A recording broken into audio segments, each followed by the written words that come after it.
నమస్తే, welcome to Telugu రాజ్యం. ఈరోజు మనతో పాటు ఉన్నారు సీనియర్ అనలిస్ట్ అలానే సోషల్ యాక్టివిస్ట్ కృష్ణకుమారి గారు. వారితో మాట్లాడేద్దాం. మేడం నమస్తే. నమస్తే మేడం, జోగి రమేష్ మాజీ మంత్రి వాళ్ళ కోడలు. సో ఆవిడ చాలా ఆరోపణలు చేసింది, అది ఇప్పుడు చాలా సంచలనంగా మారిపోయింది.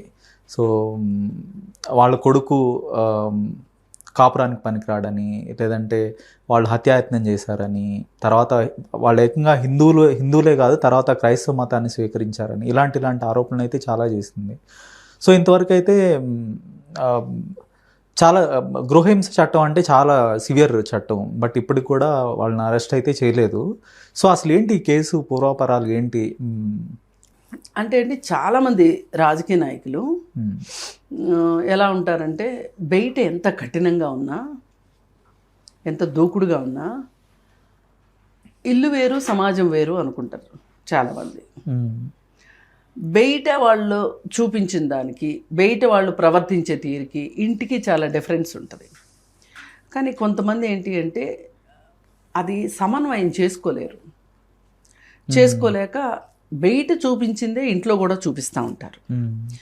బహుశా ఆ అమ్మాయి రాసిన ఒక మాటకు నేనైతే బాగా కనెక్ట్ అయ్యాను. రాజీవ్ చాలా అగ్రెసివ్ అనే మాట వాడింది. ఓకే, ఇది చాలా బాధాకరం. ఒక మనిషి అగ్రెసివ్గా ఉంటే నిత్యం పక్కన అవసరం ఉన్నదానికి అవసరం లేని దానికి ఆ పక్కన ఉన్న వాళ్ళకి చాలా కష్టం. అది బయట చాలా బాగున్నట్టుంటది. అర్జున్ రెడ్డి టైప్ లో యాటిట్యూడ్ బాగుంటది బయట. అది ఒక లిమిటెడ్ అంతే. కానీ ఆ నిత్యం వాళ్ళ పక్కనే ఉండే వాళ్ళకి ఆ అగ్రెసివ్ నేచరు, ఆ యాటిట్యూడు, ఐ హ్యాండెడ్నెస్ అవి పనికిరాదు. దాన్ని పక్కన వాళ్ళు యాక్సెప్ట్ చేయలేరు. ఆ మాటకి నేను బాగా కనెక్ట్ అయ్యాను. అలాగే ఏది ఏమైనా ఏ కుటుంబంలో అయినా ఉంటాయండి కలతలు. నేను కొంచెము ఆలోచించింది ఎక్కడంటే, ఇప్పుడు ఇట్లాంటివి మామూలు వాళ్ళు కూడా చేస్తారు.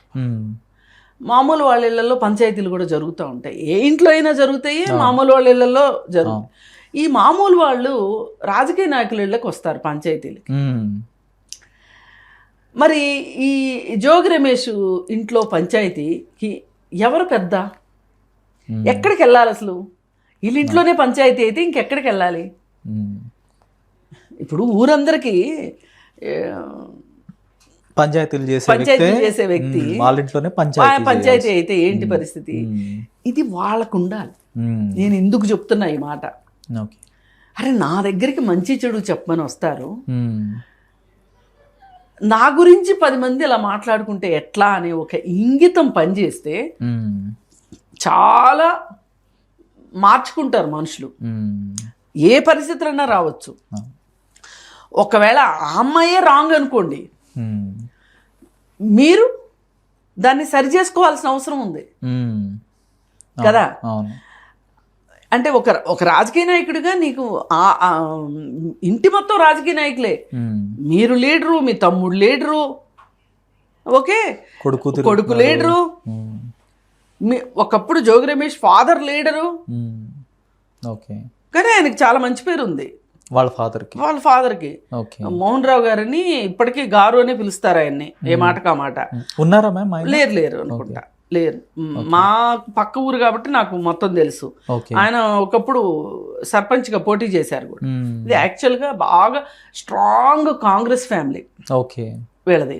అయితే సహజంగా వైఎస్ఆర్ గాల్లో ఈయన ఎమ్మెల్యే అయ్యాడు 9లో ఫస్ట్ టైం. అది కూడా పెడన ఆ సొంత ఊర్లో కాకుండా పెడన. అక్కడ కొంచెం కాపు సామాజిక వర్గం ఎక్కువ ఉందని చెప్పి అక్కడ ఇచ్చారు. ఇతను గెలిచాడు, ఆ తర్వాత కూడా గెలిచాడు, ఆ తర్వాత ఓడిపోయాడు. అయితే ఇతను బాగా, ఎంత బాగా అంటే ఆఖరికి మతం మారి ఈయన ప్రభుభక్తిని చాటుకున్నాడు. ఇప్పుడు హనుమంతుడు గుండె చీల్చి రాముని చూపిస్తాడు, అట్లాగే ఈయన కూడా ఈయన గుండె చీల్చి అక్కడ జగన్మోహన్ రెడ్డి బొమ్మను చూపించుకున్నాను, అంత పని చేశాడు. ఎందుకంటే మతం మార్చడం అంటే సహజంగా పదవి కోసం మతం మారేవాళ్ళు చాలా తక్కువ. వీళ్ళు మారాడు. మరి ఈయన నిజంగా మారితే గనక మతం కోసం తప్పితే వేరే లేదు. జనరల్గా పదవి కోసమే. ఎందుకంటే ఆ ఊరు వరకు మతం మారే విషయంలో నాకు ఎటువంటి అభ్యంతరం లేదు. కానీ ఆ ఊర్లో కొన్ని సామాజిక వర్గాలు అసలు మతం మారలేదు. ఓకే. మారిన ఎస్సీ కమ్యూనిటీ వాళ్ళు, క్రైస్తవులుగా చాలా మంది మారిన వాళ్ళు నాకు తెలుసు. నా క్లాస్మేట్స్ కూడా ఉన్నారు. కానీ ఎవరు ఈ కులాల వాళ్ళు మారింది లేదు. కానీ ఈయన మారింది అది రాజకీయాల్లోకి వచ్చిన తర్వాత జగన్మోహన్ రెడ్డిని ప్రసన్నం చేసుకుంటానికి మారినట్టుగా కనిపిస్తుంది. సరే, ఎవరిష్టం వాళ్ళది. ఎందుకన్నా మారనివ్వండి, మారటం ఆయన వ్యక్తిగతం. అయితే ఆ వ్యక్తిగతాన్ని పెళ్లి చేసుకుపోయేటప్పుడు ఆ పెళ్లి వాళ్ళకి చెప్పకపోవడం తప్పు. ఇక్కడ అమ్మాయి రాసిన కంప్లైంట్ ఏదైతే ఉందో, కంప్లైంట్లో రాసినవన్నీ వాస్తవాలని నేను చెప్పను. నిజానిజాలు బయటకు రావాలి, తర్వాత వస్తాయి. వాటిలో ఆమె రాసిన ఒక 3 అంశాలు చాలా తీవ్రమైన అంశాలు. ఒకటి, వాళ్ళు మతం మారింది మాకు చెప్పలేదు,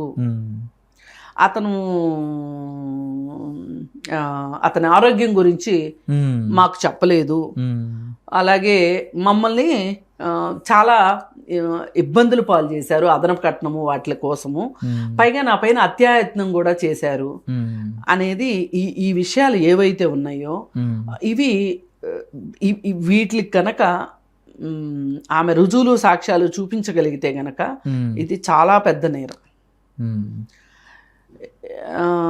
ఎంత నేరము అంటే,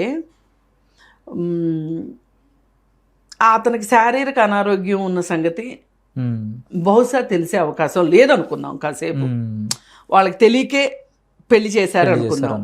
కానీ మతం సంగతి మీకు తెలుసుగా. అవును. ఇది ఇక్కడ చాలా మన హిందూ వివాహ చట్టంలోనే మతం గురించి, ఆరోగ్యం గురించి, ఆస్తుల గురించి ఎక్కడ వాస్తవాలు దాచి అబద్ధాలు చెప్పకూడదు, మోసం చేయకూడదు అనేది ఉంది మనకి. చెప్పి పెళ్లిళ్ళు చేయకూడదు. ఇలాంటివి ఏమైనా మీకు తెలిసి చెప్పకపోతే నేరం. ఇప్పుడు మతం గురించి మతం దాచిపెట్టి పైగా పెళ్ళైన తర్వాత గనక మతం మారాలనుకుంటే, భార్య మారాలనుకుంటే భర్త అనుమతి, భర్త మారాలనుకుంటే భార్య అనుమతి చాలా అవసరం. ఒకవేళ అనుమతి తీసుకోకుండా మారారు అనుకోండి, వాళ్ళ విడాకులకి ఇది ఒక గ్రౌండ్. మెంటల్ ఇన్సానిటీ ఒక గ్రౌండ్. మోసపూరితమైన వివరాలు చెప్పటం, ఆస్తుల గురించి కానీ, చదువుల గురించి కానీ, డిగ్రీల గురించి కానీ చెప్పటం నేరం. ఇవన్నీ గ్రౌండ్స్ విడాకులకి. అంటే ఇవన్నీ చేయకూడదు అనే కదా. అందుకోసం ఏంటంటే ఈ పెళ్లిలో అవన్నీ కనిపిస్తున్నాయి. 5 కోట్ల అదనం కట్నం అడిగారని, డైమండ్స్ గురించి మాట్లాడారని, పెళ్లి బాగా చేయమని చెప్పి ఖర్చు పెట్టి చేయమన్నారని, బహుశా ఖర్చు పెట్టి కూడా చేసే ఉండొచ్చు. ఎందుకంటే ఆ పెళ్లికి జగన్మోహన్ రెడ్డి దగ్గర నుంచి అందరూ వచ్చారు, సజ్జల రామకృష్ణారెడ్డి గారి దగ్గర నుంచి అందరూ వచ్చారు. అయితే ఇక్కడ ఇవన్నీ ఒక ఎత్తు అయితే, ఇప్పుడు ఆ అమ్మాయిని అడ్డు తొలగించుకోవాలనుకున్నారు. ఓకే, అంటే ఆ అమ్మాయి మన ఇంట్లో పొసగదు అని వీళ్ళకి అనిపించింది. మంచిగా మర్యాదగా కూర్చుని మాట్లాడుకుని ఎవరి వాళ్ళు ఎక్స్చేంజ్ చేసేసుకుని మ్యూచువల్ డివోర్స్ తీసేసుకుంటే అయిపోతుందిగా.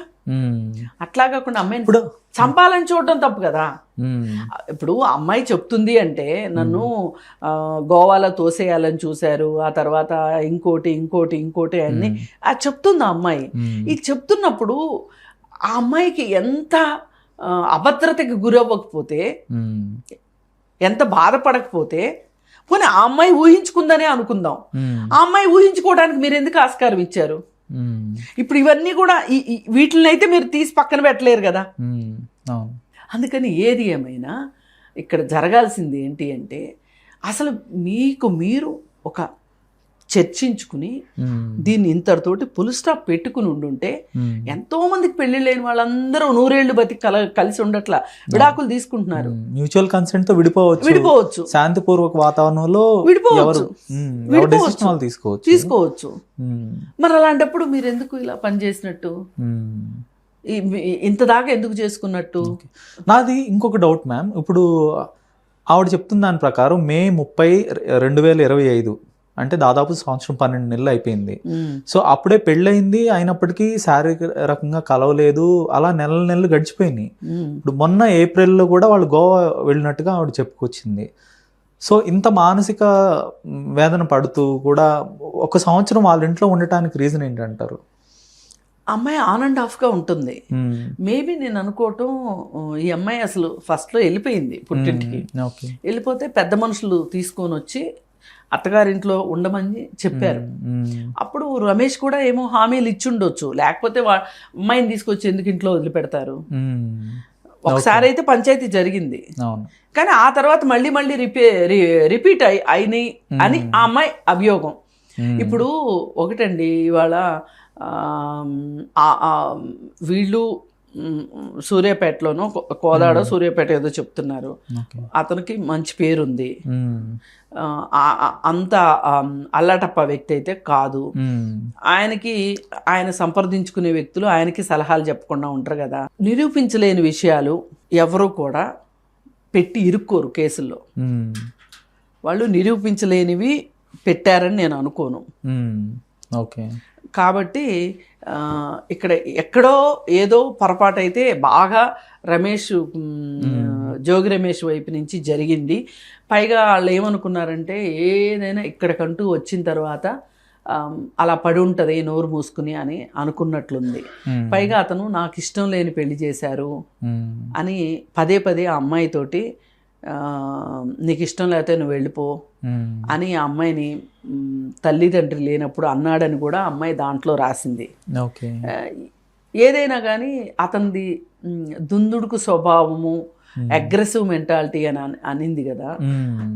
ఆ అబ్బాయి కూడా కొంచెం ఎక్కువ తక్కువ మాట్లాడటము, ఏది ఫెరోషియస్గా పాలిటిక్స్లో కూడా అవి చూసాం మనం. పైగా ఒక కేసు విషయంలో జైలుకు కూడా వెళ్ళి వచ్చాడు. జోగి రమేష్ కూడా ఏదో ఒక కుంభకోణంలో మద్యం కుంభకోణంలో జైలుకి వెళ్ళాడు. పైగా దీనికంటే ముందు జత్వాని అనే అమ్మాయిని ఇబ్రహీంపట్నం పోలీస్ స్టేషన్లో పెట్టి 70 రోజులు ఏమో ఎన్నో రోజులు ప్రైవేట్ గెస్ట్ హౌస్లో నిర్బంధించడము, ఇట్లాంటివన్నీ చేసిన విషయంలో జోగి రమేష్ పాత్ర చాలా ఉంది అనేది కూడా ఆ అభియోగం కూడా ఉంది. ఇప్పుడు ఆ అమ్మాయికి వ్యతిరేకంగా ఛార్జ్ షీట్ దాఖలైంది కాబట్టి ఆ అమ్మాయే పెద్ద కిలాడి అని చెప్పి ఇప్పుడు ప్రచారం చేస్తున్నారు. కావచ్చు, అయినప్పటికీ అంత హింసించే హక్కు మీకు లేదుగా. అది చట్టం చేయాలి, మీరెవరు చేయడానికి? చట్టం ప్రకారమే జరగాలి. పోలీసు ఎంతవరకు చేయాలో అంతవరకే చేయాలి. అందుకని ఇట్లాంటివి చాలా వ్యవహారాల్లో తలకాయ పెట్టున్నాడు జోగి రమేష్. అతను కూడా చాలా నోటికి పని చెప్పాడు, పనికి పని చెప్పటం కాకుండా నోటికి పని చెప్పాడు. వీటన్నిటినీ ఇప్పుడు ఒక మాట వచ్చేసరికి అన్ని కౌంట్లోకి వస్తాయండి. దృష్టిలో పడనంత వరకు ఓకే, పడిన తర్వాత అన్ని వాళ్ళ చిట్టా మొత్తం చెప్పుకుంటా వస్తాం. ఏదైనా ఇక్కడ ఆ ఆడపిల్లకి మట్టుకు అన్యాయం జరగకూడదు అని నాకు అనిపిస్తుంది. ఆ అమ్మాయికి న్యాయం జరగాలి. ప్లస్ ఇంకొకటి, నేను యాజ్ ఎ ఫ్యామిలీ కౌన్సిలర్గా ఎవరికైనా, అది రాజకీయ నాయకులకు కావచ్చు, మామూలు వ్యక్తులకు కావచ్చు, సినిమా వాళ్ళకి కావచ్చు, ఎవరికైనా ఏ ఇద్దరు వ్యక్తులు పెళ్లి పేరుతోటి ఇష్టం లేని కాపురం 100 సంవత్సరాలు చేయాల్సిన అవసరం లేదు, నిండు 100 ఏళ్ళు. ఎవరికైనా నచ్చకపోతే, ఎవరికైనా ఇబ్బందులుంటే, మనస్తత్వాలు కలవకపోతే విడిపోవటం ఎట్లా కూడా తెలుసుకోవాలి. ప్రశాంతంగా విడిపోవటం ఎట్లాగో కూడా అది అసలు ముందు అది రావాలి. కానీ తల్లిదండ్రులు చాలా ఫోర్స్ చేస్తూ ఉంటారు, కలకాలం 100 ఏళ్ళు కాపురం చేయాలి ఎన్ని ఇబ్బందులున్నా. అంటే మన సాంప్రదాయం ఇది, డైవర్స్ అనేది మన సాంప్రదాయంలో లేదు, సనాతన ధర్మంలో లేదని చెప్తారు. ఇప్పుడు ఎవరండి పాటిస్తుంది? ఇప్పుడు ఎవరండి? నచ్చపోతే గొడవలు చేసుకుంటున్నారు. అది అది కరెక్ట్ కాదు నేను చెప్పేది. గొడవ చేసుకుంటున్నారు, చంపుకునే వారికి వెళ్తున్నాయి. ఎవరన్నా ప్రియుడితో సంబంధాలు ఉంటే భర్తని హత్య చేయటం, లేదంటే భార్యని హత్యని చేయటం. ఏదైనా ఇది కాదు. ఒక మనిషి జీవితం అంటే మొత్తం ఆనందమయంగా ఉంటుందని కాదు, కానీ ఆనందమయంగా ఉండటానికి ప్రయత్నం చేసుకోవాలి. లేనివి తెచ్చుకోకుండా ఉంటే చాలు. ఇప్పుడు ఈ కేసు అంతా ఏంటి? ఇప్పుడు ఓకే, అబ్బాయికి అనారోగ్యం ఉంది, ఇవాళ ప్రతిదానికి ట్రీట్మెంట్ ఉంది, అదేదో పెద్ద విషయంలాగా ఫీల్ అయిపోయి ప్రపంచంలో నా ఒక్కడికే జరిగింది అని అనుకోకుండా ట్రీట్మెంట్ తీసుకోవచ్చు. పైగా అమ్మాయి సంవత్సర కాలం వెయిట్ చేసింది. అసలు ఇంకొన్ని అయితే 2వ రోజు 3వ రోజు గొడవలు చేసేసి నానా హడావుడి చేసేసి అల్లరి చేసేసి కంపు చేసేస్తారు. ఇంకా ఈ అమ్మాయి సంవత్సరం 2 నెలలు ఉంది.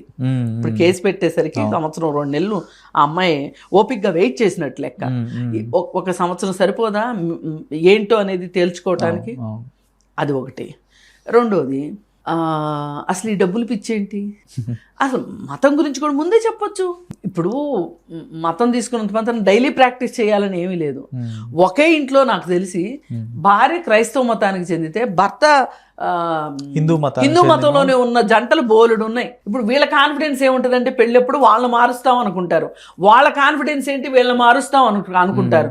ఏమో మొదట్లో కాస్త ప్రయత్నం చేస్తారు, తర్వాత వదిలేసేసి వాళ్ళ చర్చ వాళ్ళు వీళ్ళ గుడి ఇళ్ళు చూసుకుంటారు, ప్రశాంతంగా ఉంటారు.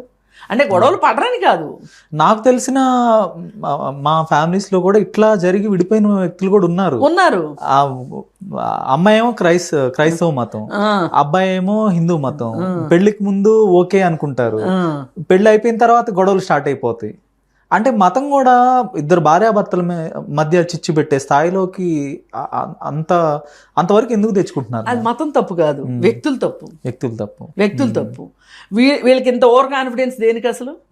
ఏ మతం వాళ్ళకైనా, ఈ మతం వాళ్ళకైనా, ఆ మతం వాళ్ళకైనా వాళ్ళనే మారుస్తామనే ఓవర్ కాన్ఫిడెన్స్ వీళ్ళకి ఎందుకు? మేం మారుస్తామనే ఓవర్ కాన్ఫిడెన్స్ వాళ్ళకెందుకు? పెళ్లి చేసుకు ముందు తెలీదా? ఎందుకు అంత బాధ దేనికి? అందుకని ఈ మతాలు కావచ్చు, డబ్బు కావచ్చు, ఆరోగ్యాలు కావచ్చు, ఏవి కూడా ఇద్దరు మనుషుల్ని విడదీసేలాగా ఉండకూడదు, కలిపేలాగా ఉండాలి. భావోద్వేగాలను పక్కన పెట్టి ప్రాక్టికల్గా భార్యాభర్తలు ముందుకెళ్లాల్సిన అవసరం. ఓకే, ధన్యవాదాలు.